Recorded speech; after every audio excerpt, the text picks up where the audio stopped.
안녕하세요. 이번 시간은 백목사의 세상 읽기, 이태리의 베르디의 오페라 나부코에 대해서 알아보도록 하겠습니다.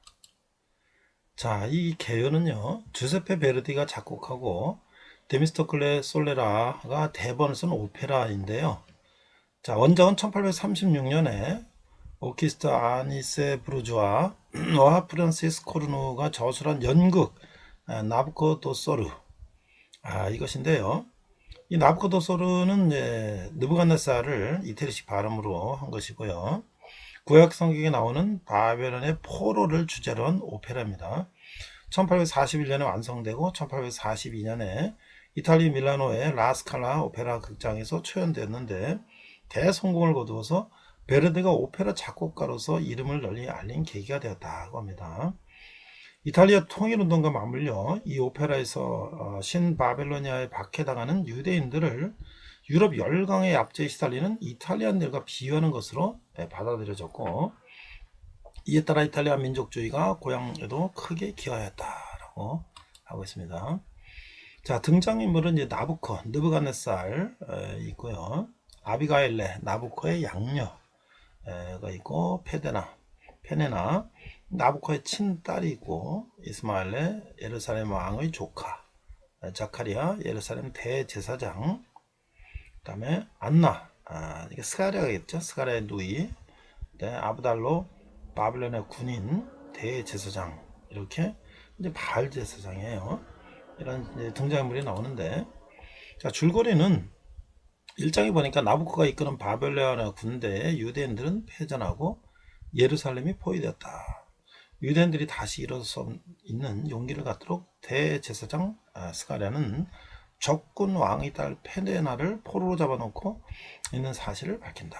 하지만 페네나는 예루살렘 왕의 조카인 유대인 이스마엘레와 사랑에 빠진다. 이스마엘레가 페네나와 함께 도절하는 순간에 또 다른 딸이자 이스마엘레를 사랑하던 아비갈레와 나부코가 도착한다. 스가랴는 나부코에게 저항하며 페네나를 죽이려고 하지만 이스마엘의 만류로 무산된다. 이에 유대인들은 이스마엘을 조국을 배반한 저자로 저주한다. 자, 2장에서는요, 방 안에 혼자 남은 아비갈레는 자신이 노예였다는 사실을 알게 된다. 나부코가 페네나에게 왕자를 물려주었다는 소식과 함께 그녀가 모든 이스라엘 포로들을 석방하려고 명령한 소식까지 들려오자 아비갈레는 기필코 왕위를 되찾을 것을 다짐한다.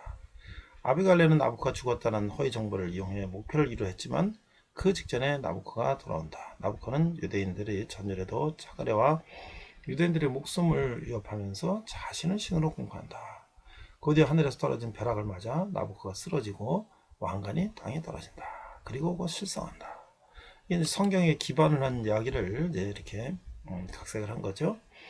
3장은 드디어 아비갈레는 왕위를 찬탈한다. 왕자에 앉은 그에게 재관 한 사람이 유대인 포로들의 처형에 서명을 요구하자 초란 걷어만 건친 나부코에게 최종 결정을 서명할 것을 요구한다. 거절했던 나부코가 서명하자 그의 딸 페나의 목숨을 걱정한다. 페나네 역시 유대교를 개종하여 처형 대상이 됐기 때문이다. 나부코는 아비갈레는 단지 노예일 뿐이라고 말했고, 아비갈레는 이 품고 있던 노예의 역사를 찢어버렸다. 나부코는 새로운 여왕의 편이 되어버린 근위병들에게 체포당한다. 유브라데스강 기슭에서 순교를 기다리던 유대인들은 나라라는 슬픔의 노래를 부른다. 4장이에요. 나부코는 신에게 그동안 죄를 치우치고 목숨의 기도를 한 후 다시 빼앗긴 왕위를 되찾기 위해서 시라인과 손을 잡고 바벨론으로 향한다. 그는 처형이 되기 전 자신의 딸 페네나를 구하고 아비갈레는 자살한다. 아비갈레는 죽기 전 페네나의 용서를 구하고 영원한 사랑 이스마엘레와 결혼할 수 있도록 왕에게 간청하고 오페라는 박을 내린다. 이렇게 돼 있어요. 자, 이게 이제 성경을 약간 이제 각색을 한 것이지만 여기 이제 그 유명한 이제 노래가 나오죠. 시브리 노예들의 합창. 그래서 아주 유명한 노래죠. 그래서 여기에 이제 그 아주 장엄한 시브리 노예들이 부르는 노래가 나오는데 여기서 이제 잃어버린 아름다운 내 조국 이런 이제 노래가 나오는데 우리가 아주 자주 듣고 참 들을 때마다 감동 있는 그런 히브리 노예들의 합창이죠. 거기서 이제 당대 이 평론가 얼를 살펴보면 이것은 이 1848년 혁명 당시 나부코는 이탈리아의 이야기가 아니라는 이유로 이탈리아 민족주의에 충실하지 못하다는 비판을 들은 바 있는데, 그 후에 이제 이탈리아 통일운동이 진행되고 베르디 명성도 파져가면서 이 노래는 이탈리아 민족주의, 나아가 이탈리아 그 자체를 상징하는 노래로 자리매김했다. 바벨론에서 노역에 시달리던 유대인들이 조국을 그리워하면서 부른 이 노래는 오스트리아를 비롯한 유럽 열강의 압제에 시달리는 이탈리아인들을 은유하는 것으로 인식되었고, 1901년 베르디가 서거했을 때 장례식에서도 사람들은 이 노래를 불렀다. 공식적인 계획이 있었던 것은 아니고 누군가 충동적으로 노래를 시켰는데 주변 사람들이 이에 동참하면서 합창으로 노래가 된 것이다. 마치 우리 아리랑을 부르는 것처럼 자연스럽게 이렇게 부르는 거예요. 현대 이탈리아에서 이 노래를 국가로 지정하자는 여론도 좀 있다. 이탈리아의 공식 국가는 따로 있지만 이 노래도 국가를 상징하는 노래로서 자주 불려지고 있다. 예를 들면 2000년 이태리 토리노 동계올림픽 개막식에서도 불렀고, 이탈리아 정당인 북부동맹은 이들을 당가로 지정해서 당 행사 때마다 부르기도 한다. 자, 가사를 보면 나라라 성녀미여 빛나는 날개를 타고 내 조국 산비탈과 언덕에 내려앉아라. 부드럽고 따뜻한 산들바람, 코에 맴도는 감미로운 흙냄새. 그리어라 요단 강둑, 시원해 무너진 탑을 반갑네. 탑들 반갑네. 잃어버린 아름다운 내 조국, 가슴에 사무치는 그리움. 현명한 예언자의 황금 하프여, 어찌 버드나무에 달린 채 잠잠한가. 우리들 가슴 속 추억을 되살려 지난날이 어땠는지 말해주렴. 아니면 솔로몬의 운명처럼 구슬픈 비탄의 가락이라도. 아니면 주님께 용서와 자비를 간구하라. 고난을 견디도록 힘을 주소서. 고난을 견디도록 힘을 주소서. 고난을 견디도록 힘을 주소서. 고난을 견디도록. 이런 식으로 되어 있는데요. 제가 이제 이거 첫 소절만 한번 유튜브에 있는 거를 잠깐 한번 보도록 하겠습니다.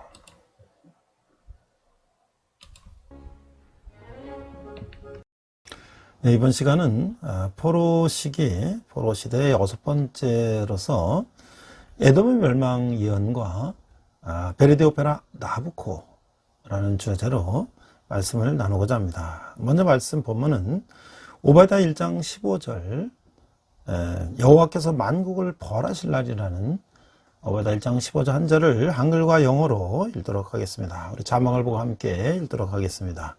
15절, 여호와께서 만국을 벌할 날이 가까웠나니 내가 행한 대로 너도 받을 것인즉 내가 한 것이 내 머리로 돌아갈 것이라. 이렇게 말씀하고 계세요. 오바댜 1장 15절, For the day of the Lord draws near on all the nations. As you have done, it will be done to you. Your dealings will return on your own head. 이렇게 돼 있어요.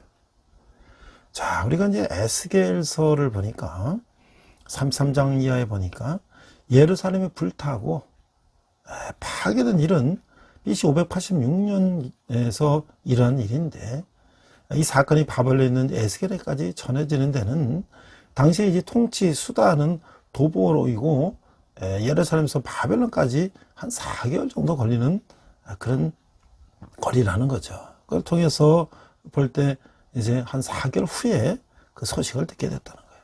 그래서 이제는 하나님의 회복의 메시지를 전할 때가 되었다. 그러나 무조건 회복이 아니고 지금이라도 회개하고 죄의 길에서 돌아서면 하나님은 이스라엘을 회복시켜 주실 것이다 라는 것이죠. 하나님의 에스겔을 통해서 이스라엘의 지도자들의 죄를 지적하고 회개를 촉구하는 거예요. 회개는 도가니 속에서 철을 정련하는 과정이다 라고 할 수가 있죠. 그래서 에스겔서 25장에서 28장을 보니까 암몬, 모압, 에돔, 블레셋, 두로에만 이 말씀이 나오는데, 암몬, 모압, 에돔, 블레셋, 두로에만은 그 심판에 대한 언급이 나오고 있어요. 이들은 모두 이스라엘에 가까운 이웃이면서도 오래된 대적들이죠. 블레셋을 제외한 국가들은 나바티아 부족의 침입을 받음으로 하나님의 심판이 실현되며, 블레셋은 예수님 오시기 전 1세기에 멸망하여 역사에서 사라지고 있다는 거예요. 그래서 에스겔서 28장 11장 19절 11절에 19절은 이사야서 14장 12장 15절과 함께 몰락한 천사, 즉 사탄에 대한 묘사로 풀이하게 된다. 그래서 이제 에스겔 32장이 이제 애굽의 멸망에 대한 예언이 또 이어지고 있죠. 자, 오늘 우리는 오바댜를 중심으로 한번 말씀을 나눌 텐데요. 자, 이 에돔의 멸망과 이스라엘의 구원이다. 자, 이 구약 성경에서 가장 짧은 책이 무엇일까? 이거 바로 21절밖에 안 되는 오바댜서라고 하는 거예요. 그러나 오바댜의 메시지는 결코 짧지가 않다라고 하는 것이죠. 오바댜는 이스라엘의 이웃나라인 에돔의 멸망과 이스라엘의 미래에 받을 구원을 다루고 있는 것이죠. 오바댜는 에돔 멸망의 원인이 되는 중심점을 기준으로 이 전반부는 오바댜 1장 1절에서 11절까지는 에돔의 미래가 점점 나빠진다는 거예요. 그런 이제 후반전 가면 오바댜 15절 21절에 가면 이스라엘의 미래가 점점 더 좋아질 것이다 라고 말씀하고 있다는 것이죠. 에돔은 현재 힘과 안전에도 불구하고 패배하게 될 것이다. 에돔은 완전히 망하게 될 것이다. 에돔의 주민은 완전히 멸절될 것이다. 그 이유는 무엇인가? 바로 에돔의 이스라엘에 대한 죄 때문이다 라고 하는 것이죠. 이스라엘의 멸망을 기뻐하는 나라들은 멸망하게 된다는 거예요. 이스라엘의 남은 자들은 자기 곡으로 돌아오게 될 것이라고 하는 것이죠. 회복된 이스라엘은 주변의 모든 나라를 정복하여 다스리게 될 것이다. 오바댜는 세상이 반드시 망하고 하나님의 나라는 영원하다는 성경 전체의 핵심 메시지를 압축적으로 보여주고 있다라고 말씀할 수가 있는 거예요. 자, 오바댜를 우리가 한번 자세히 살펴보면 그 에돔의 멸망에 대한 예언인데 그 오바댜서는 1장으로 되어 있으면 그야말로 하늘에 이게 보이는 거예요. 그것은 이 에돔에 대한 멸망인데 줄거리를 보면 자기 친척들이 절망적인 어려움에 빠졌을 때 에돔이 교만하고 더 양양하여 중립을 지킨 것과 심지어 고소하게 여기고 공격하며 만행을 저지른 것에 대해서 극심한 분노를 보여주고 있는 거예요. 에돔 족속은 에서와 야곱이 동생이고 형인 에서가 가나안과 결혼하며 갈라져 나간 이방민족이 된 에돔족인데 원래는 야곱 이스라엘 백성과 형제간이지만 그들이 그렇게 이스라엘 멸망을 아주 기뻐했다는 거예요. 자, 1절에서 보니까 오바댜의 묵시라 주 여호와께서 에돔에 대하여 이와 같이 말씀하시니라. 우리가 여호와께로 말미암아 소식을 들었나니 곧 사자가 나라들 가운데서 보내실을 받고 이르기를 너희는 일어날지어다. 우리가 일어나서 그와 싸우자 하는 것이니라. 2절 보라 내가 너를 나라들 가운데 매우 작게 했으므로 네가 크게 멸시를 받느니라. 3절 너희 마음이 교만이 너를 속였도다. 바위 틈에 거주하며 높은 곳에 사는 자여 내가 마음에 이르기를 누가 능히 나를 땅에 끌어내리겠냐 하니 4절 내가 독수리처럼 높이 오르며 별 사이에 깃들을지라도 내가 거기서 너를 끌어내리라 여호와의 말씀이라. 그러니까 에돔 족속은 이 페트라의 그 바위 틈 속에서 이제 살고 있는데 그럼에도 불구하고 하나님이 너희들 다 끌어내릴 것이다. 그래서 에돔의 죄를 보니까 10절에 내가 내 형제 야곱에게 행한 포악으로 말미암아 부끄러움을 당하고 영원히 멸절되리라 라고 말씀하고 있어요. 그러니까 만약 하나님이 정의로우시다면 에돔은 반드시 언젠가 똑같은 운명에 처하게 될 것이다 라고 하는 것이죠. 그래서 여호와께서 만국을 이제 벌하실 날이 오늘 본문을 읽었죠.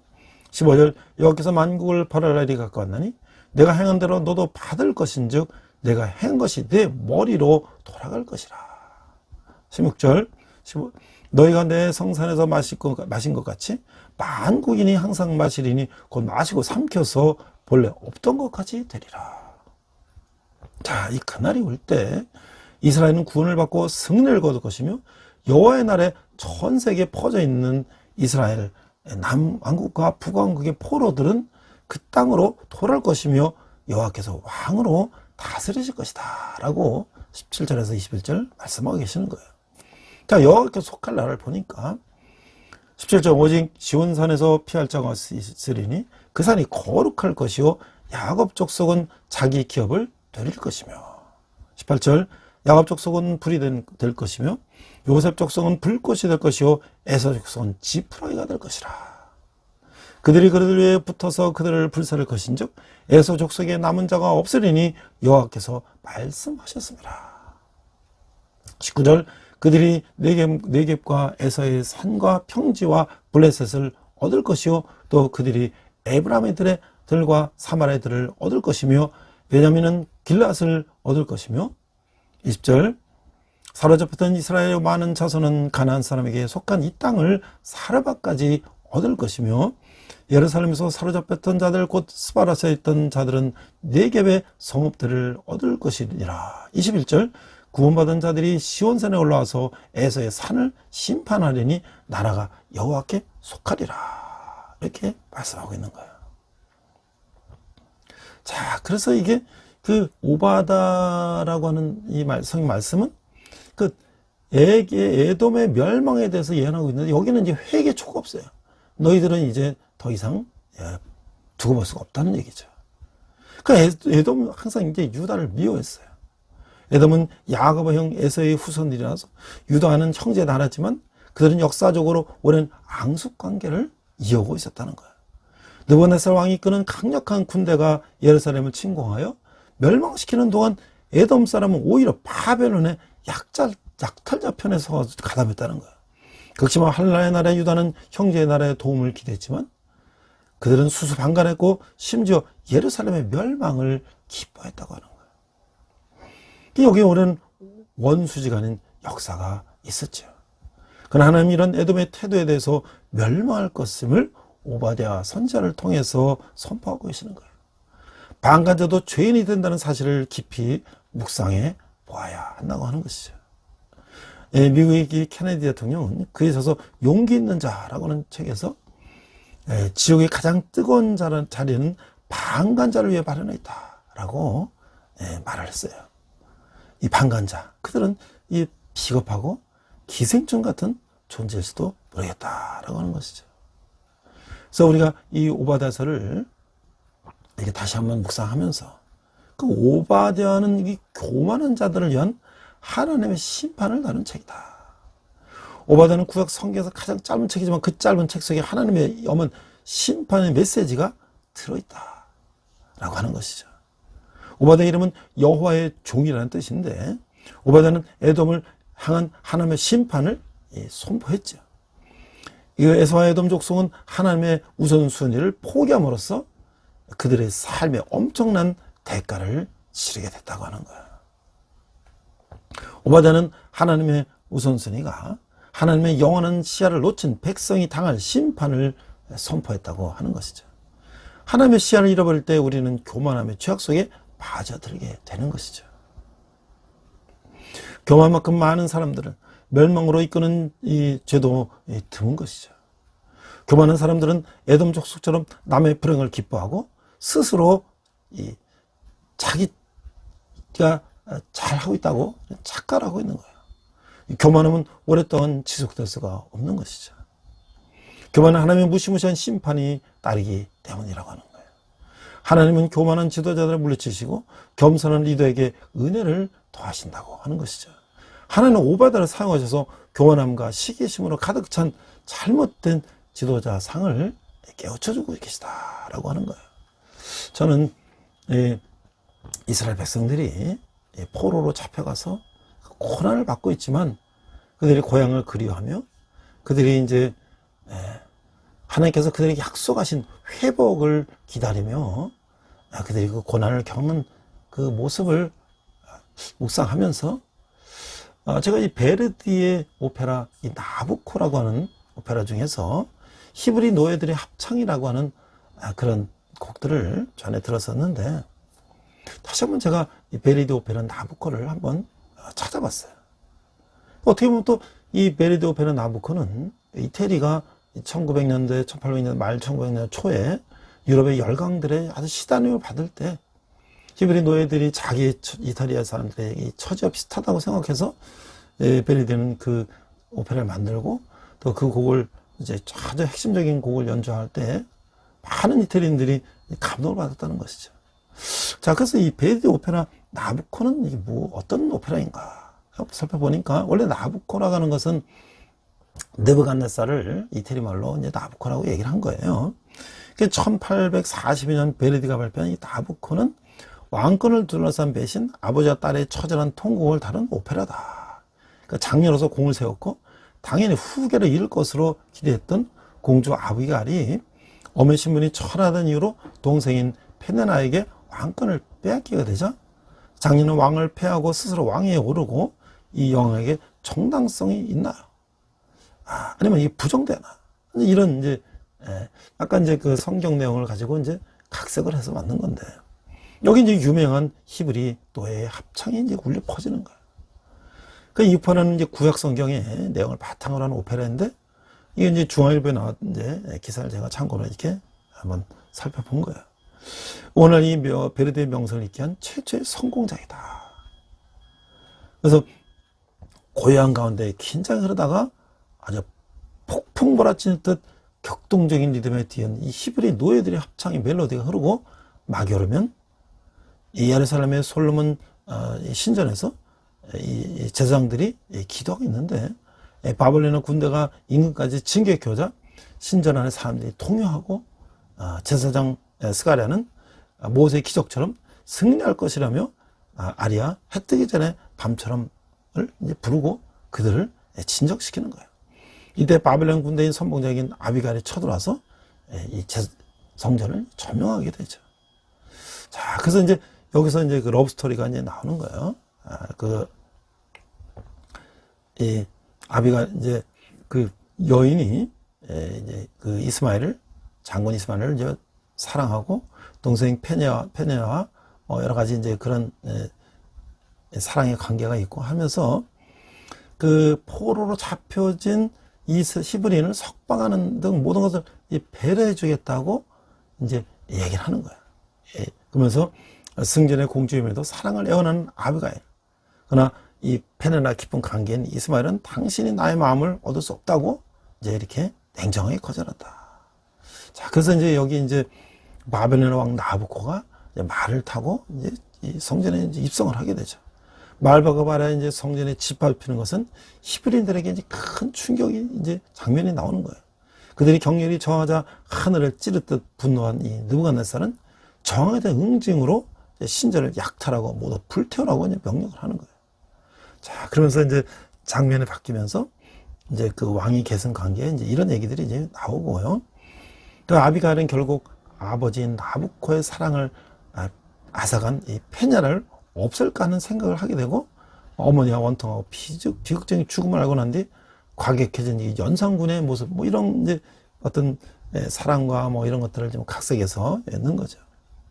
그때 이제 바알교 제사장이 들어와서 페네나 공주가 히브리교로 개종하였으며 히브리 노예들을 풀어주고 있다고 이제 보고를 하고 있는 거예요. 이를 막기 위해서 아비가일이 왕이 되어야 한다고 이제 부추기는 거예요. 마치 이제 고레스 왕의 이제 포로 석방이나 이런 것들을 다 이제 엮어서 이제 이 오페라를 각색을 한 거죠. 그래서 이 느부갓네살이 히브리 왕관을 쓰면서 이제 히브리 신은 사라졌으며 나는 왕이 아니라 신이다라고 이제 느부갓네살이 뭐 이렇게 선포를 하는 거죠. 그 순간 벼락을 맞은 느부갓네살은 쓰러지고 왕관이 떼구르고 떨어지죠. 우리가 이제 그 성경 보니까 느부갓네살이 이제 그 완전히 비참한 운명을 처하는 거를 이렇게 표현한 거예요. 그러고서 이제 쓰러진 나부코는 정신이 이상해지고 떨어진 왕관을 아비가일이 스스로 집집어서 이제 머리에 쓴다. 그래서 바벨론 왕궁에서 아비가일이 왕관을 쓰고 왕자에 앉아 있고 만 백성이 모두 그녀를 찬양하고 있다. 정신이 오락가락한 나부코가 등장하며 왕관을 쓴 그녀를 보고 분노하지만 아비가일은 배교한 페네나와 히브리인 모두를 처형을 한다. 유프라데스 강가에서 히브리 노예들은 고향을 바라보며 그 유명한 히브리 노예들의 합창을 부르고 스가랴는 그들을 위로한다. 먼저 이렇게 이야기는 전개되지만 여기서 이제 그 참 히브리 노예 합창이라는 그 곡이 자그마한 곡이 나오는데 그 가사를 보니까 이렇게 되더라고요. 가라 상념이요, 가라 내 상념이요, 금빛 날개를 타고 날아가라. 가라 부드럽고 따뜻한 바람이 불고 향기에 찬 우리 조국의 피탈과 언더로 날아가 쉬어라. 요단의 큰 강둑과 시온에 무너진 탑들에 참배를 하라. 오 너무나 사랑하는 빼앗긴 조국이요. 뭐 이런 식으로 진행이 되는데, 자, 이 히브리 노예들이 그 고향을 그리면서 그 포로 생활 중에서 고향을 그리면서 그 불렀던 그 노래를 보면서 참 얼마나 이들이 참 비참한 운명이 있지만 그래도 그들이 하나님이 그들을 회복해 주신다는 그 희망의 메시지를 그들은 이제 선지자를 통해서 계속 듣고 있는 거죠.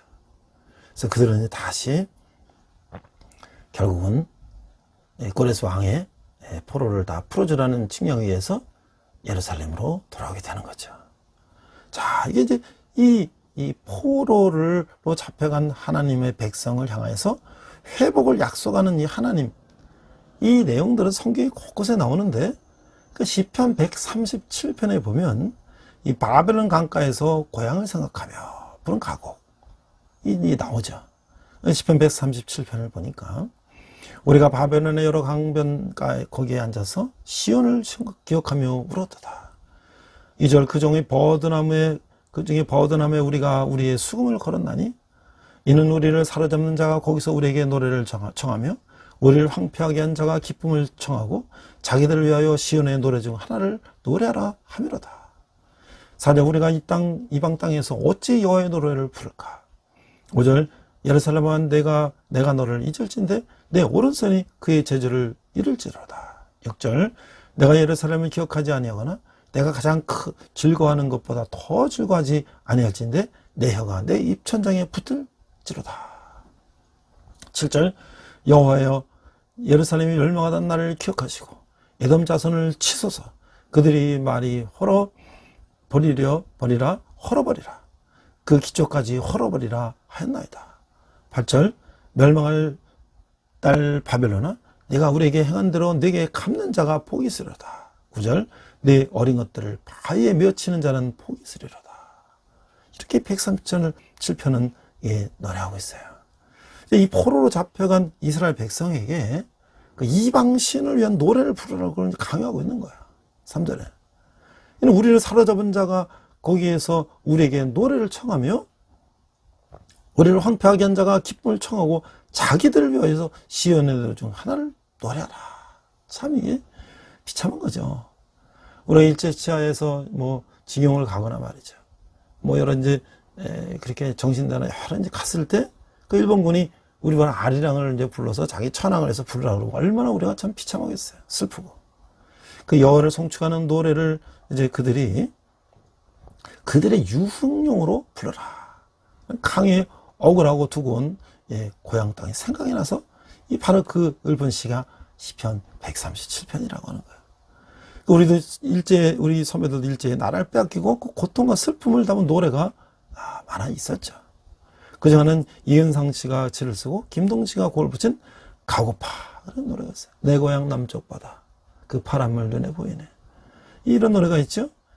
그거 참 비교하면 그 같은 심정이 아닐까 생각이 드는 거예요. 또 일제에 저항한 시인 이상하 시인이 지금은 남의 땅 빼앗긴더라도 봄은 오는가 라는 시도 이 시편의 맛을 담는 시라고 하는 것이죠. 그래서 이태리 작가 베르디가 오페라 나부코에서 3장에서 히브리 노예들이 합창은 이 시편을 배경으로 하고 있다고 하는 거예요.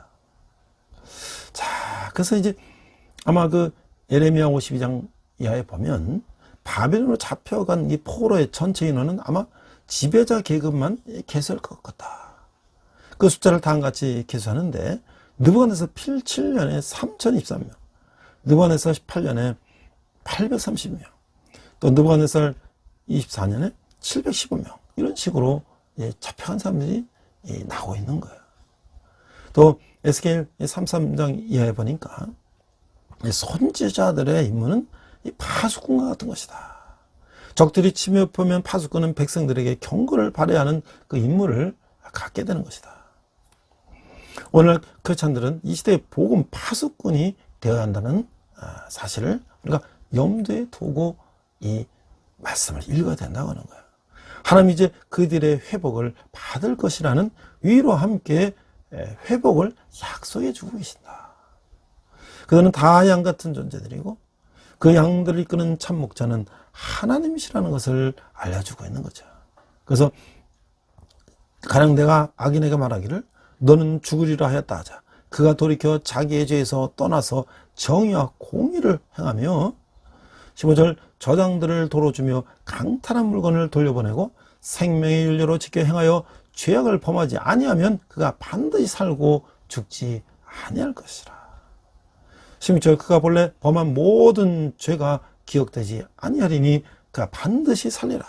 이는 정의와 공의를 행하였습니다. 라고 말씀하겠어요.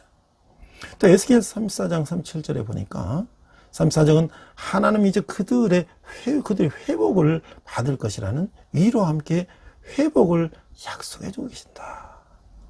그들은 다 이 양 같은 존재들이고 그 양을 이끄는 참 목자는 하나님이시라는 것을 이제 알려주고 있다는 거야. 선한 목자와 악한 목자를 비교하고 있는 것이죠. 35절 보니까 에돔은 이스라엘 멸망에 대해서 냉랭한 반응을 보였기 때문에 멸망을 다시 당할 것이다 라는 것을 우리가 알 수가 있는 것이죠. 또 36장에 보니까 황무해진 이 이스라엘 땅에 사람이 살 것이라는 말을 말씀함으로써 그들이 고국으로 돌아가게 된다는 것을 희망을 주고 계시다. 그 옛 땅에 들어갈 백성에게 새 영을 주실 것을 말씀하고 계시는 거예요. 그게 바로 새 언약이라고 하는 것이죠.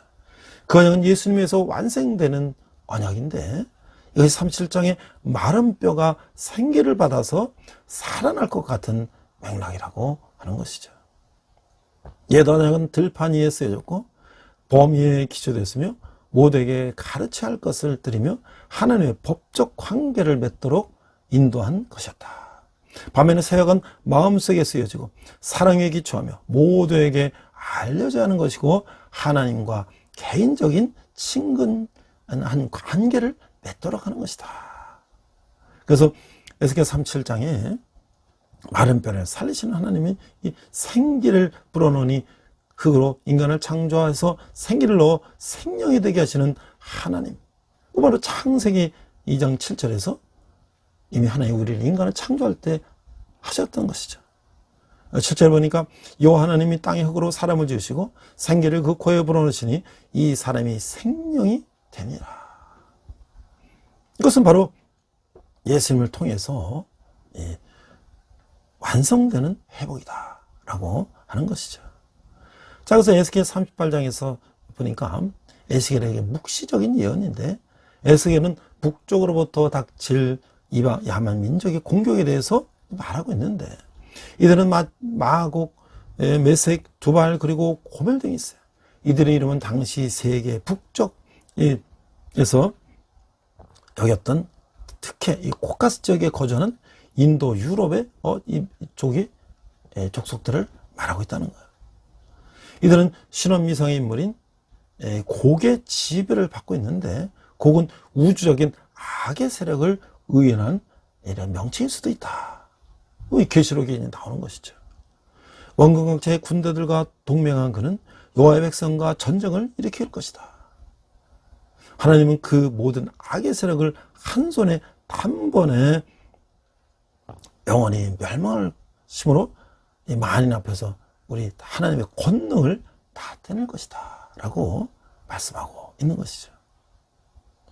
그래서 이 고기의 모든 계획을 꾸미지만 늘 그것을 통제하는 분은 바로 하나님이시다 라고 잠언 10장 9절 말씀하시는데 사람의 마음으로 자기 일을 계획할지라도 그의 걸음을 인도하시는 이는 여호와 하나님이다 라고 말씀하고 계시는 거예요. 저는 이제 이 성경에서 이 여러 이제 그 성경의 모티브를 가지고 영화도 만들고 드라마도 만들고 곡도 만들고 오페라도 만들고 연극도 만들고 책도 쓰고 하지 않습니까?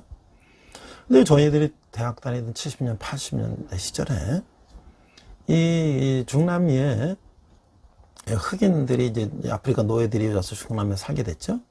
그 흑인 그룹이 이 보니엠이라는 흑인 그룹이 있었어요. 흑인 혼성 남녀 그룹이 있었는데 아주 레게라고 하는 그 중남미의 그 리드미컬한 그 아주 그 리듬으로 아주 세계적인 명성을 얻었던 그 보니엠이라는 그룹이 있었는데 그들이 한창 유명했던 노래 중에 하나가 리버스 오브 바빌론, 바빌론의 강가에서 이런 노래였어요.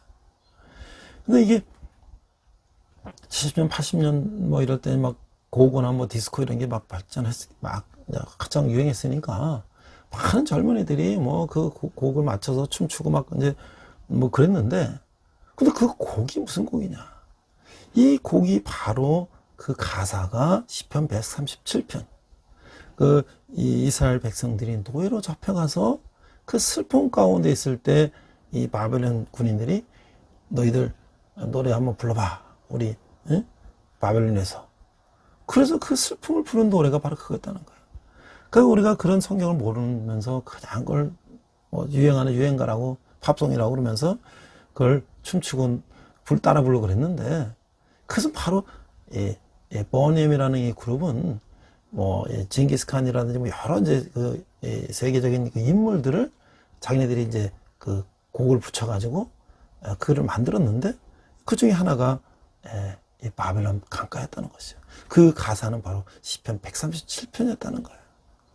자, 여기 이제 제가 이제 버넴의 바벨론 강가에서 이제 기사를 한번 검색해 보니까 뭐 이런 기사가 나와요. 그러니까 바벨론이 이제 지금 이라크에 있는 그 메소포타미아 지역이 세계 문화유산이 됐다.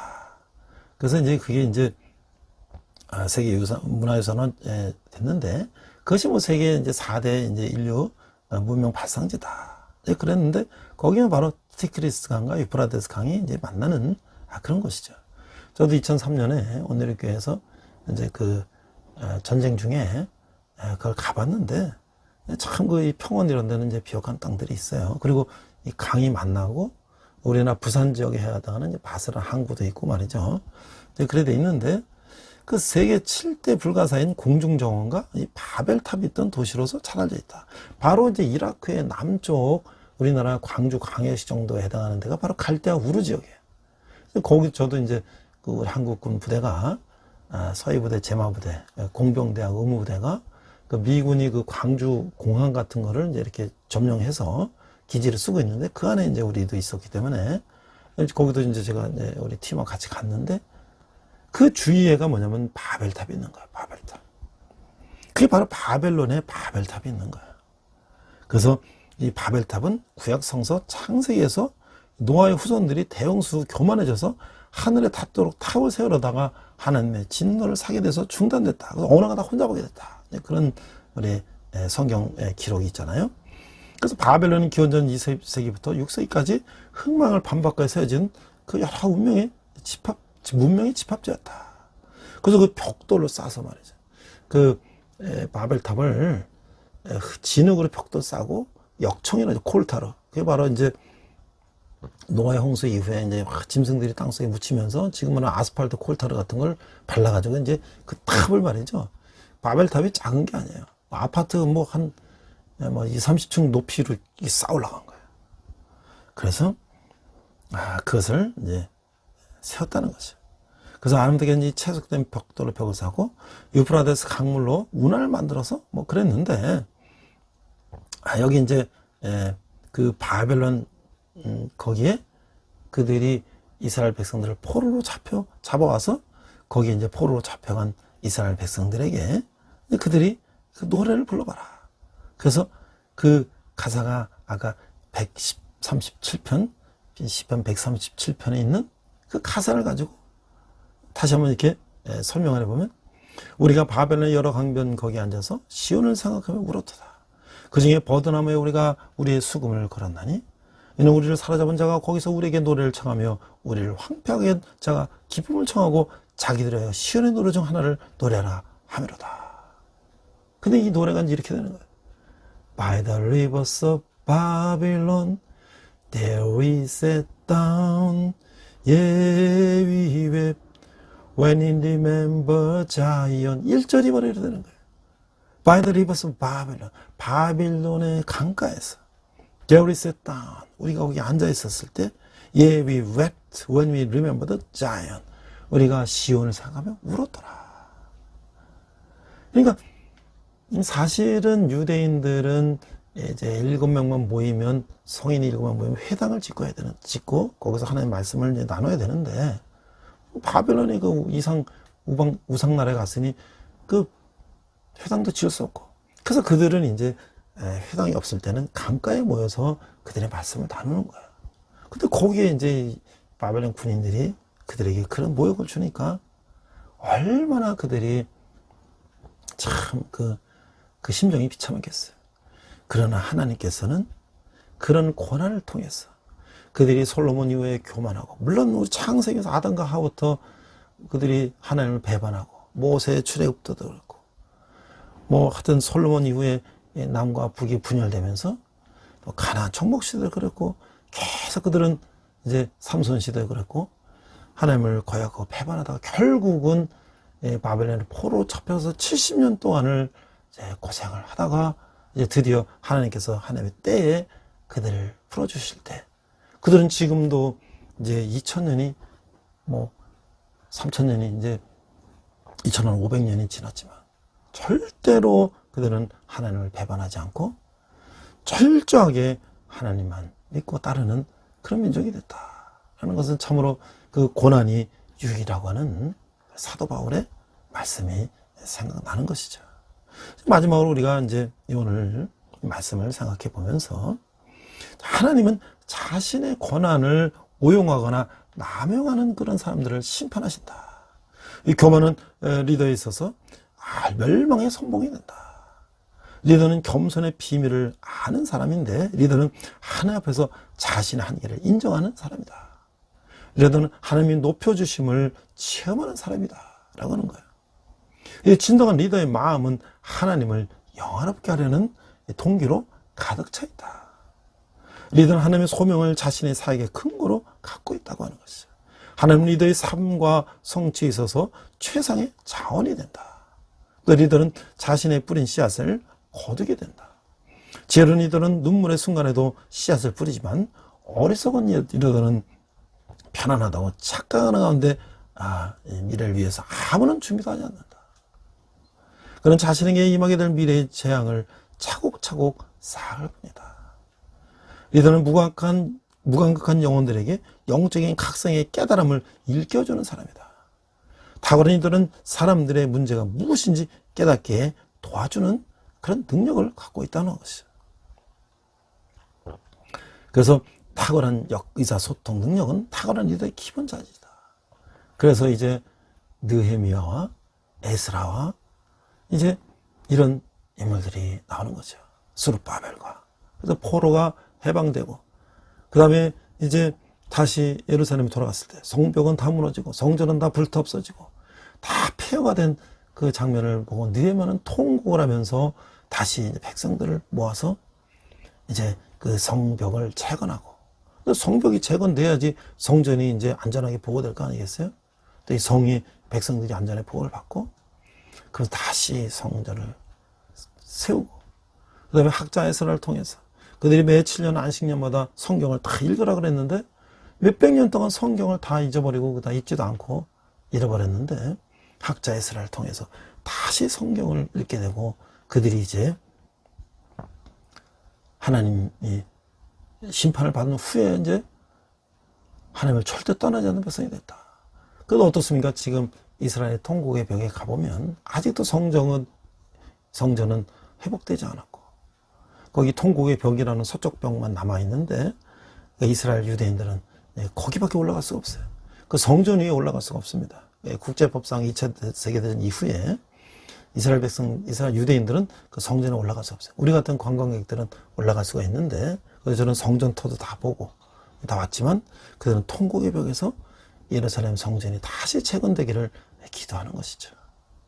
우리가 이 교만과 방탕이 얼마나 우리에게 커다란 멸망을 가져온다는 것을 다시 한번 깨닫고, 이제 그것을 회복해 주시고 예수님께서 우리에게 이제 성령을 부어주실 때, 우리는 정말 이 험악한 세상 가운데서 우리에게 이 구약의 역사를 통해서 그것을 완전히 이루어 오신 예수님을 우리가 이제 다시 시작을 통해서 깨달으면서 우리 예수님의 능력에 힘입어 이 험난한 세상 가운데서 승리하는 저와 여러분이 될 것을 주님의 이름으로 축원합니다. 이렇게 기도하겠습니다. 하나님 아버지의 은혜를 감사합니다. 이스라엘 백성들이 죄 범죄하고 멸망하였지만, 그들은 하나님께서 그들을 구원해 주실 것을 이제 말씀하셨습니다. 많은 예술가들이 또 화가들이, 소설가들이 그 성경의 모든 장면들을 또 예술 작품으로 우리에게 보여주고 있었는데, 우리가 또 이제 그런 것들을 통해서 하나님이 그들을 심판하신 것뿐만 아니라 그들을 회복시키고 영원히 그들과 함께 하신다는 것을 우리가 깨닫는 우리들 되게 하시고, 우리도 온전히 하나님 예수 그리스도 우리 성령님께 함께 하는 저희들 되게 하여 주시옵소서. 감사드리며 예수님 이름으로 기도했습니다. 아멘.